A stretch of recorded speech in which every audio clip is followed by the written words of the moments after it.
I'm Renna Dong. I'm 56 years old. Today is April 21st, 2008. This is Sacramento, California, and I will be interviewing my mom. I'm Renna Dong. I'm almost next month. I'll be 83 years old. Today's April the 21st, 2008.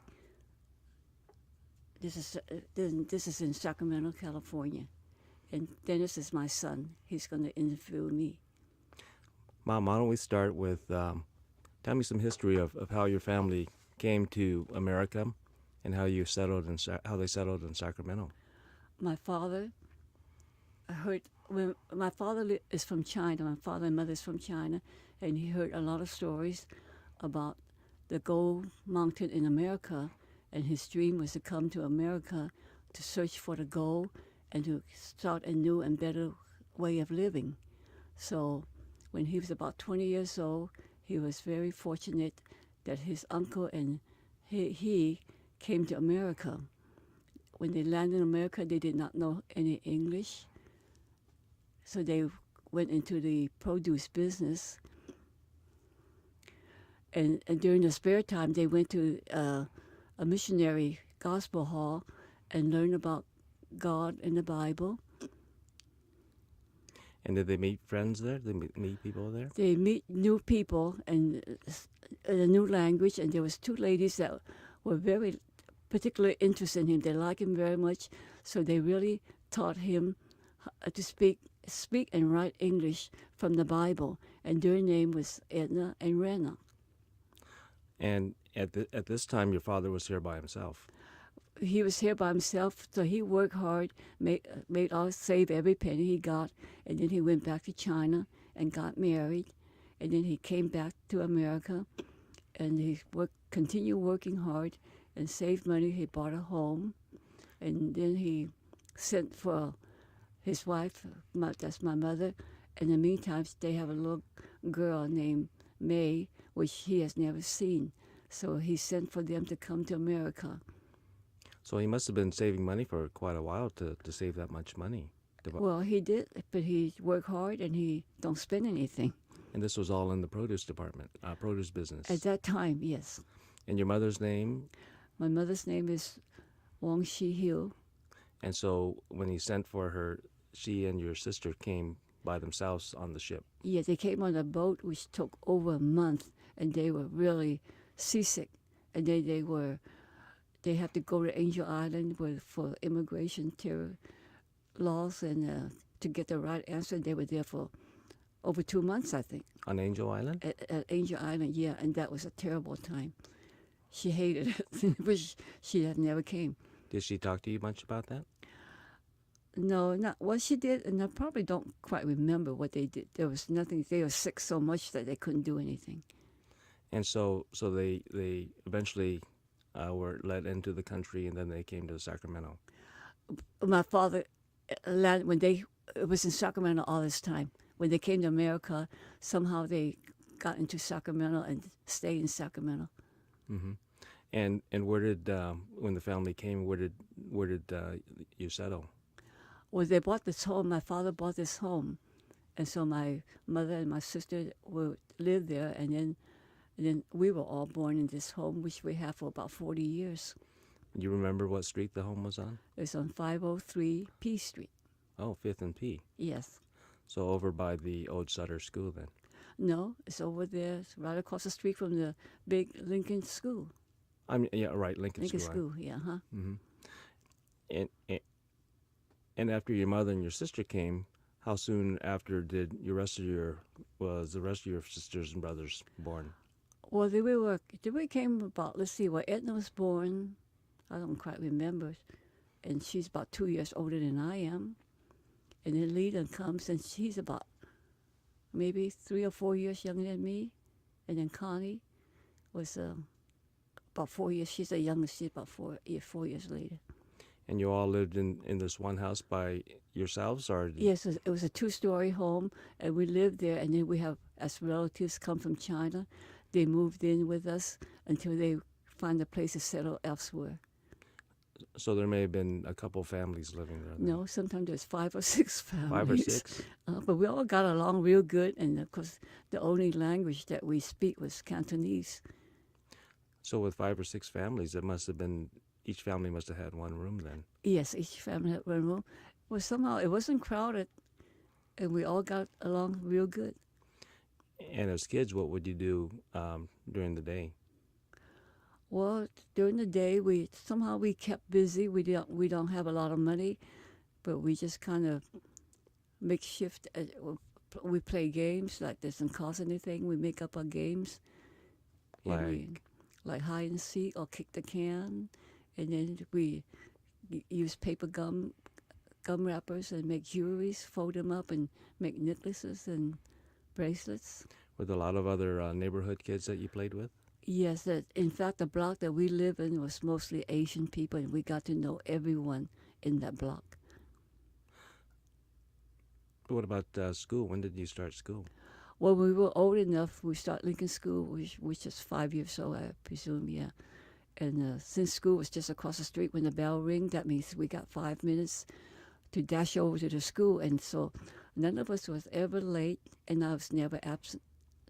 So at this time, you, besides speaking Cantonese, you also spoke English. Now we're learning how to speak English. When you went to school, you learned. Yes, And after school, then we go to the Chinese. So we go to school all day, American school all day, and after that we come home. My mother would have dinner for us, and then we'd go to Chinese school for a couple hours.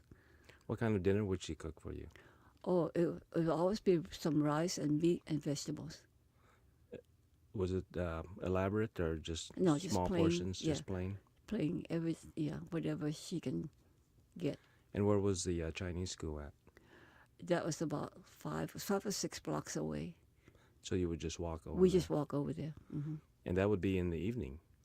Yeah, usually from 6 to 8.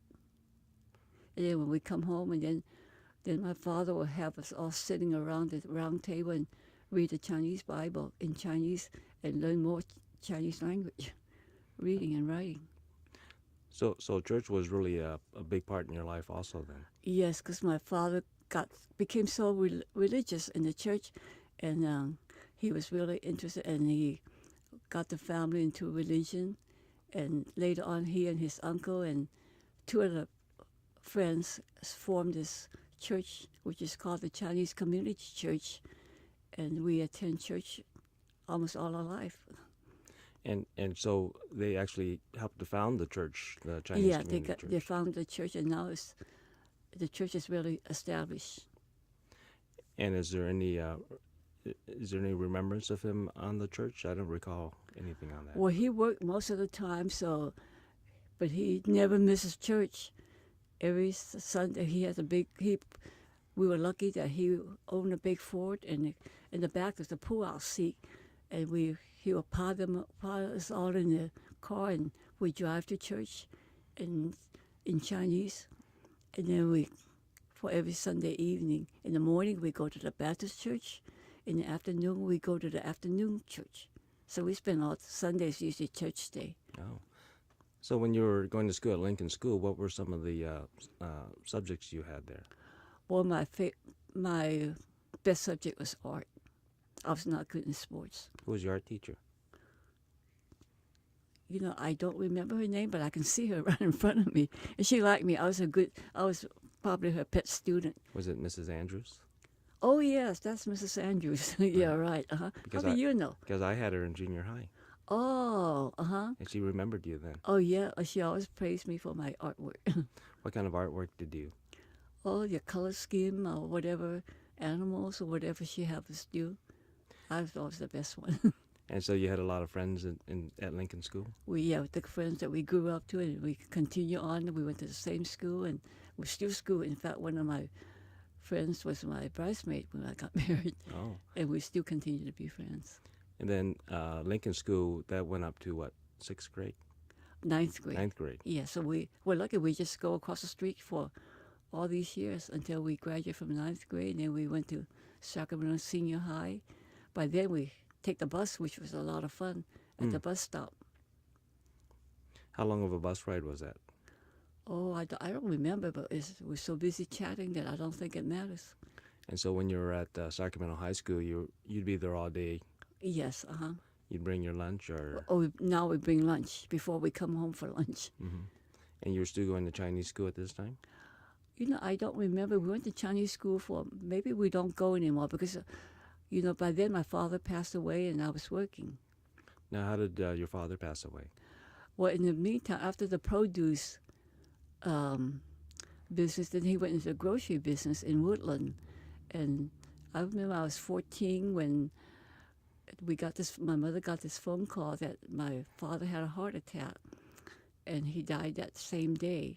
So that was kind of hard on my mother especially. It was a sad time, and she had to go and work hard to put the family together and to raise us. So we all had to look for jobs part-time. Do you know how old your father was? At that time, he was pretty young. He must have been in his 40s.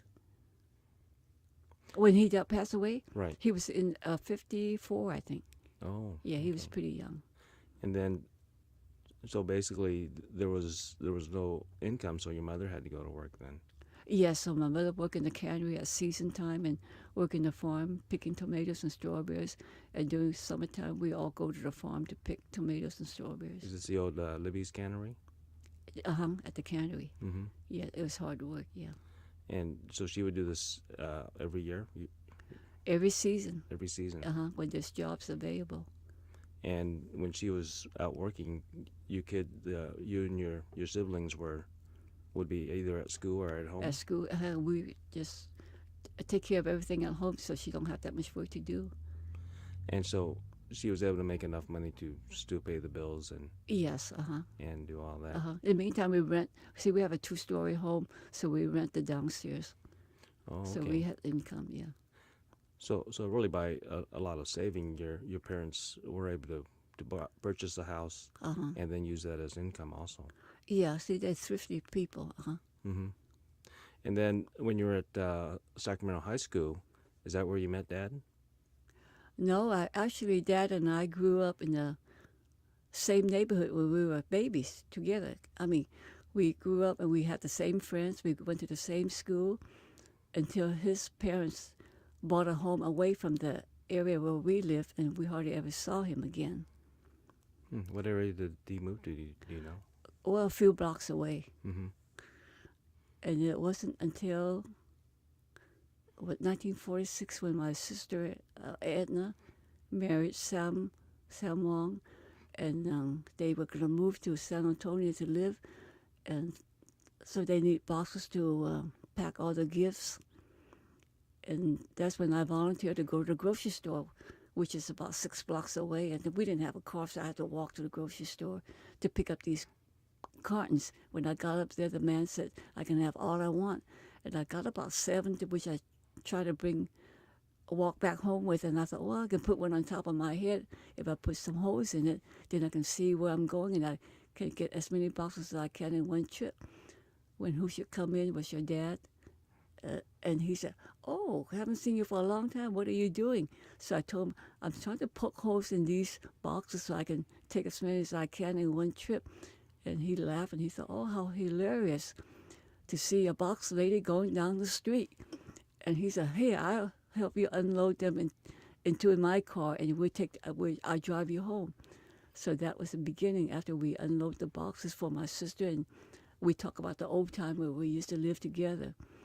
And we had a lot of fun talking about the old time. And then he thought, hey, maybe tomorrow we should go to a movie. So we went to a movie. I don't remember what movie it was. So that's how we started dating. Were you a very popular girl when you were growing up? No, I'm not. I'm a quiet girl. I'm not very aggressive or popular. Your sister Edna was the popular one. She is very popular. How about your brother Leland and sister Yeah, Connie? I mean, they all right, yeah. But you were just a bookworm. Yeah, no, I was quiet. Yeah, more like, well, I like to listen to what they do and what they do. They're more exciting. Mm-hmm. And so you started. You and Dad started dating. Was Yes. Dad very popular? Yeah, he was quite popular. He was. So we started dating when we went to football games. He likes football games, and I don't know a thing about football game, but I just tag along. Was this high school football or do you To remember? college. We Oh, went to Berkeley and Stanford. oh, really? He got tickets for that, and we took a lot of long country drive, exploring the countryside. So even then, Dad liked to travel a lot. Yes, he always every weekend he get off, he would go someplace. And then when Dad graduated from high school from Sacramento High, that was 1941. You know, I don't remember when he graduated because we weren't together anymore. I mean, at that time when he moved, we didn't get together until 1946. I was already working, I think. Now, how did you end up? So after high school, you didn't go to college. Well, I went to high school and I thought, well, I gotta have to do something when I graduate. And I thought I like secretary business and secretarial work. So of course, I take shorthand and typing, and I was very good at that. And then when the state offered a testing for jobs, I took the test and I was number 2 on the list, and I got a job immediately. Do you remember how many words per minute you could type? Oh, it must be about 95 words, maybe it's over 100. I don't remember. Wow, 100 words per minute. And I went to work the Monday after I graduated on Friday. And this was with the state. With the state, I was making $95 a month, and ooh, that was a lot of money. And where, do you remember what building? With the state personnel board. And that other building was downtown?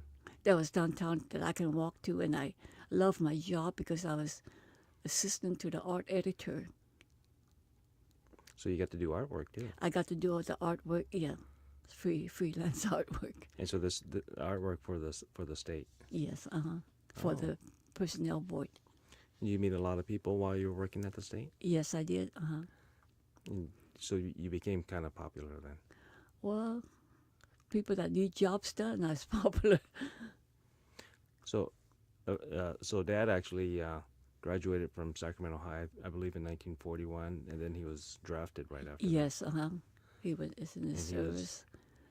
He went to college, and yeah, he got drafted. Yes. And he was in Germany for quite during the war. Yeah, And so actually, when you re-met him in 1946, he had already come back. He already from the came war. back. And so what was he was working in the produce business then? No, then he went into his family business.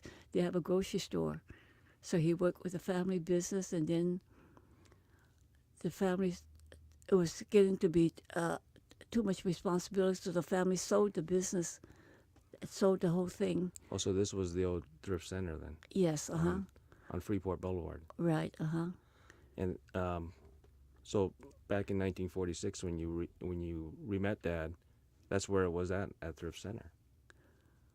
No, No? I've known him, but I met him at another grocery store where I went to get the cartons. Oh, do you remember what store that was? It was a little corner store. Mm-hmm. Mm-hmm. And what else do you remember about that? So that time was 1946. Mm-hmm. Do you recall what the prices of food and everything were then? Oh, they were cheap. I remember at one time bread was only 10 cents a loaf. Of course, you were only making $95 a month. Yes, And so really, after high school, you really worked. I went to work and I never did go to college. Never, not at all. Did your brother and sisters go to college? Yes, they went to junior college. But it was pretty expensive to go to school then. Or it cost money to buy books and papers and stuff like that. And at this time, your mother was she still working in the? My mother's still working, so it was a big relief for her that I decided not to go to college. Do you recall how old your mother was before she stopped working? Gee, I don't remember. I always remember that after work she'd be so tired she could hardly climb the stairways to get back inside the house. Would she then cook dinner for you, for the kids? I think by then we all took help in. So all of you kids pretty much did all the housework then. Yeah, whoever is available, whoever have the time. And so when you were working at the state, you worked there for how long?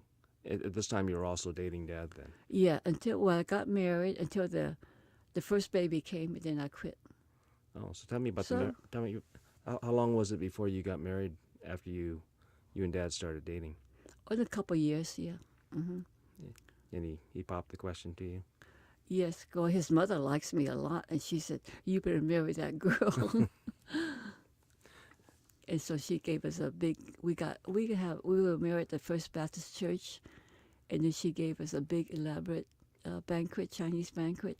Where was And the where was the First Baptist Church at? it's on 21st. It's still there, 21st Street, I think, 21st and L. Oh, It's still there. And we used to go to that church after we got married. They have special classes for married couples, and that was very interesting. so how many people were at the wedding? Well, at the wedding there was over 300, but at the banquet there was over 500. Wow. Where was the banquet at? At the old honking lum. The old honking lum in the old Chinatown, Yes, where you had to walk up the stairs, yes, right. and that was when Uncle James was there. Yes, I didn't think that place could hold 500 people. yes, it could. Uh-huh. Do you remember what you had for the banquet? Oh, What it's a foods? 9-course elaborate dinner. And and uh, and and Dad's mom paid for the whole banquet Right. Uh-huh. because by this time, uh, Dad's dad had already passed away also. His dad passed away young too. His dad passed away after my father passed away. About the same age. Maybe he's a year older. He passed away young too. Didn't he die in Placerville? Yes, out of town working. Yeah, he was a cook. Mm-hmm. And so after you got married, where'd you go on your honeymoon? Well, we didn't go away to honeymoon. We took the 17-mile drive, and we stopped at all the missions and visit everything along the way, and we end up was in Pasadena where we thought we'd get to see the Rose Bowl parade, but we couldn't get the tickets, so we didn't get to see it. I remember Dad always wanted to see the Rose Yeah, Bowl parade. And then we seemed something always come up. We couldn't make it. You remember how many missions you saw? Oh, there's so many. Because this was back in 1940. Yes, What year was this? 1948, 49. Yeah, 48. And then after that, you both came back to Sacramento. Yeah, we lived in Sacramento, and we lived in his mother's old house until we built a new house. Just the two of you lived in the house, or Though with his mother. Uh-huh. But the new house was to be built on the lot that the family purchased a few years ago, and it was in a restricted area nearby William Land Park, and they did not want the Chinese people to own any property in that area. So the principal of the Lincoln School that we attend to made the transaction and turned it over to the family. so when you say restricted area, so That means it's just for the Caucasian people, not for the Chinese people. all the way down to Riverside Boulevard. Where we are, 'Cause that our area house, where we are. right? Our house is just off of Riverside Boulevard on 8th Yes, Avenue. Yes, so I've been there, over 55 years. Hmm. I'm still living there. I think the house was built just when I was born. Yeah, it was born. We moved in just before you were born. And at that time, were there many houses on the 8th There Avenue? were quite a few empty lots, not too many houses. Some old houses, which was later torn down, and new houses in place of it. Mr. Stewart and Mrs. Stewart Live were right already next there. door. And they have a big camellia garden. They've were- been there for a while, actually. Yes, And so actually, as I remember, not only you and Dad, but also Dad's sister. They live right next Live door to next us. door. Yeah, they bought 3 lots and divided it in half. So you actually live on what used to be a 1.5 lots then. Yeah, this is where we are. And that's why you have such a big backyard. We have a big backyard. We have a pretty good size. Have you always liked living there? I love my house and I love the area. You never thought of moving? I would never move. What about it? Is it that you like so much? Oh, I just like the house because I like everybody in the block. Everybody's so friendly, and we did so much with the house that I don't think I can ever part with it because there's so much memories in that house. And so this was 1948, and Jeff was born in 1949. Yes, he was born before we moved into the house. Okay. And So then he was actually born at the old house then. at the old house. And where was the old house at? It was on Q Street, 805 Q Street. Oh, was that the house that eventually the state bought Yes. or In fact, the state reclaimed? bought all the houses around that old grounds. Right, and for a long time that was just a parking lot. They tore the No. house down. They tore down all the houses and they built state buildings. Okay. And then so when you moved into the new house, that must have been pretty exciting. Oh yes, it was. To me, that was a huge house, a big house, and You have to get new furniture and everything was brand new. I was very lucky. new yard. And Yes, was there, everything. Dave's your grandma paid for everything. We didn't do much landscaping because your dad liked to travel, and we just have a lawn in the back, and you kids play baseball and everything in the back. and how did Grandma get so much? Where did she come across so much money?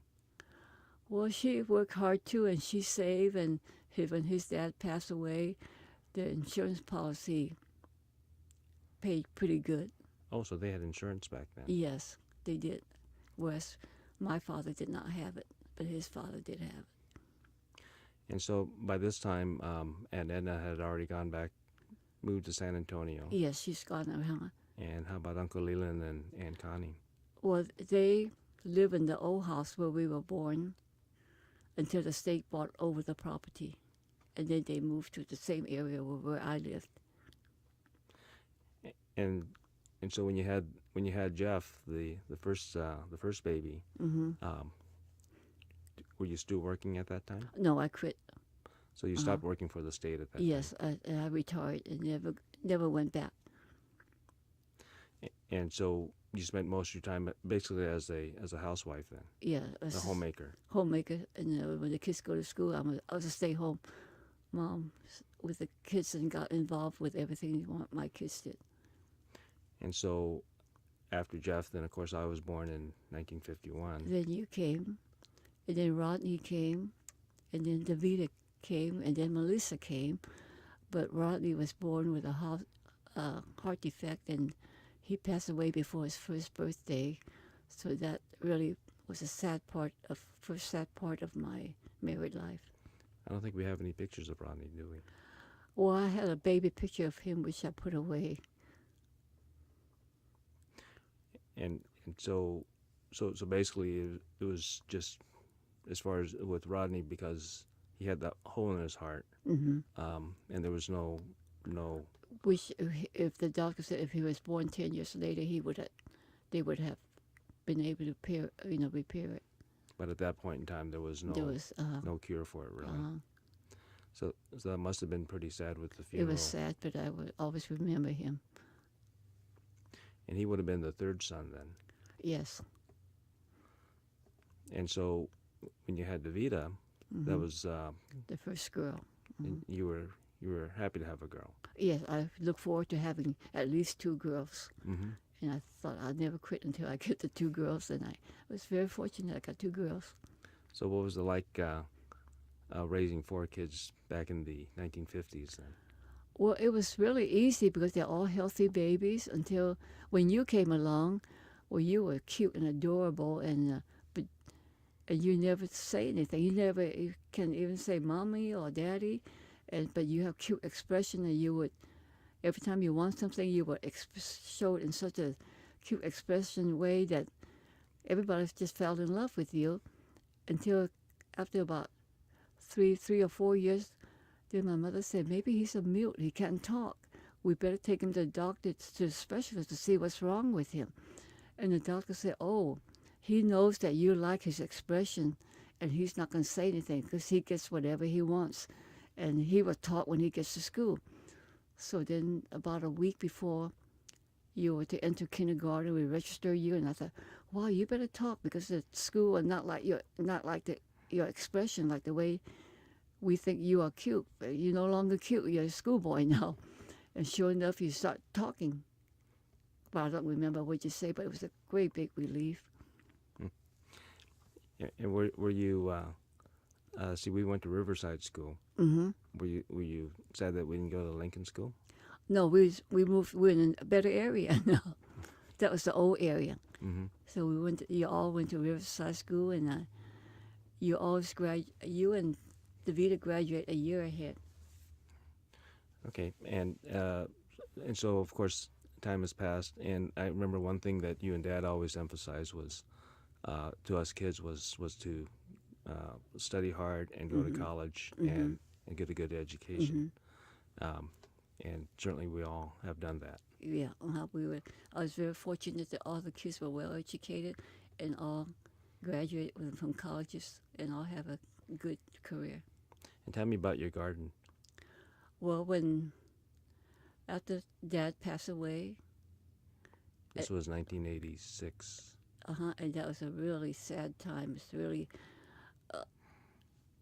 to pass the time. I went into gardening, and I spent a lot of time out in the yard just digging around the border. Whereas before we never had a garden, and I worked all day, all night out in the yard to get away from the house and the memories, and planted like camellias, azaleas, roses, and even started orchids and planted a lot of annuals. It must have been very sad when Dad died. It was very sad. It was shocking, yeah. I remember I was the one that had to tell you at the hospital. And that was very It was hard. unbelievable. He also died of a heart attack. And not only that, but then later on, Jeff passed away that way too. Well, then Jeff, of course, it was hard to get back in the family life. We have a lot of happy get-together. The family always come together. And then Jeff, right after Christmas, after the real good Christmas that we have, and then he was also in the gym exercising when he fell over and also died of a heart attack. And it was just another shocking and agonizing time. And I can't believe that this can happen 2 times to me, 3 times to me. And I was wondering, and they said there's a reason for everything. And I thought, well, what's the reason? But only God knows. But the kids all, come together, and we went through another death tragedy. And now you have, how many grandkids do you have now? Now I have 10 grandchildren, and I'm real proud of them. And you yourself suffered a little mishap a year ago. Yes, and then a year ago, when I was I was going to the basketball game with you and Patty, when all of a sudden I had a heart attack, and that was in Vacaville. And that was really unexpected, and I didn't know what was happening to me, but of course I went to the emergency in Vacaville, and later on they transferred me back to Sacramento. And it was a heart attack, but then to have surgery, they have to work on my lung, my liver, and my kidney. And the doctor was very blunt, and he says, it's so risky that I do not have a chance to come through with it. And I was too old. By then I was 82. But since we went through all these tests, we had no choice but go through the surgery. And what happened? I came out doing well, but only have so much setback that I was in the hospital for 25 days. And I had to go into rehab, and then have home care for two months. And it took over 15 months, and I'm finally, now I think I'm on the way to recovery, although I have a lot of things to make up for it. What were some of your thoughts when you were in the hospital? Well, I thought, why am I given another chance to live? And I'm older than my husband, my son, and they also have heart attack, and yet they left right away. And what are some of your fondest memories of your life? Oh, of the family gatherings that we have, we celebrate everything because we have so many people in the family. My fondest memory was on my 80th birthday. All you children surprised me with a cruise to Mexico. There were 17 of us. It was hard to get together, but we managed 17 us was on the ship. Right, only two grandkids were not able to go. Yeah, two was missing because it's hard to get together with a big family, and we had a fantastic time. The kids all went to all the whatever the ship activities they have. We all got involved in.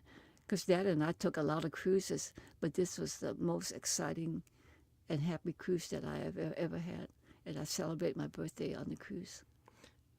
And as you said, you and Dad took a lot of trips. Yeah, he's a traveler. See, Dad loves to sing, he loves to golf, and he loves to travel. That's life for him. So we take a trip. We used to go. We went to Hawaii 3 times. Then we went to Europe and to China, and then our first cruise was to the Caribbean island. We had such a good time and so relaxing that I think after that we took about 11 more cruises. We went to the Mediterranean, to Russia, to just all different. The biggest cruise and the longest cruise was to China. We did China, Japan, and Korea. That was for about a month long. Wow. And we came back, and that same year we went on a family cruise to Alaska and Canada. And after that, we came back. A month later, that's when Dad passed away. Right. And he was just getting ready to retire. He was preparing to retire in December of that same year. And he was planning on traveling doing some more traveling, golfing and traveling in the United States. And you told me a story once about you mentioned how you got your name Renna. About growing up with that name. Oh, see, when I was born, my Chinese name was Mei Young, and my father said, well, we have to put Renna in. So my sister was named Edna, and I was named Renna after the 2 Christian ladies that was so good to him and taught him so much about the Christian life. And then many years later, because you never met anyone else with that name. No, it was a kind of a rare name until I went on a convention back to New York, and I was in the program for entertainment. We were dancers representing the Daughters of the Nile, and one lady saw my name, Renna. Never seen that name before, and she said, I got to find this lady and see who Renna is. And of course, she can identify me easy because my name was on the program. And she said, how did you get that name? Never heard of that name. So we both became friends.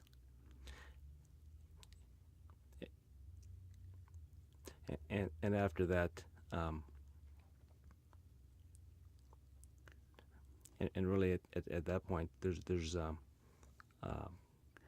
you were involved with a lot of different Niles things. Yeah, Dad was involved with the Ben Ali Shrine, the shrine is, and he does beyond the chance because he loves to sing, and he was also very active in the Sacramento Lions Club. So our socials were more or less around those organizations, and I was with the Lady Shriners, and I belong to the dancing unit. So I attend all the conventions, and we have a lot of fun together. And one last story before we close. Just recently, you were helping out with the Dragon Boat Festival. Oh, that's a Jong festival that is right now. That's when Grandma was here. She used to make hundreds of jongs wrapped in leaves and cook. It take about 6 hours to cook. It's rice with meat, and she shared it with her friend.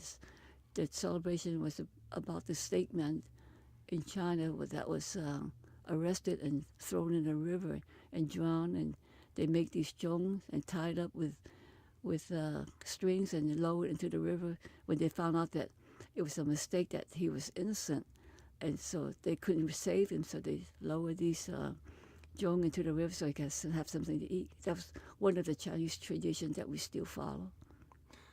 Mom, this has been terrific talking with you. Oh, well, thank you, Dennis. I love you very much. And I love you too.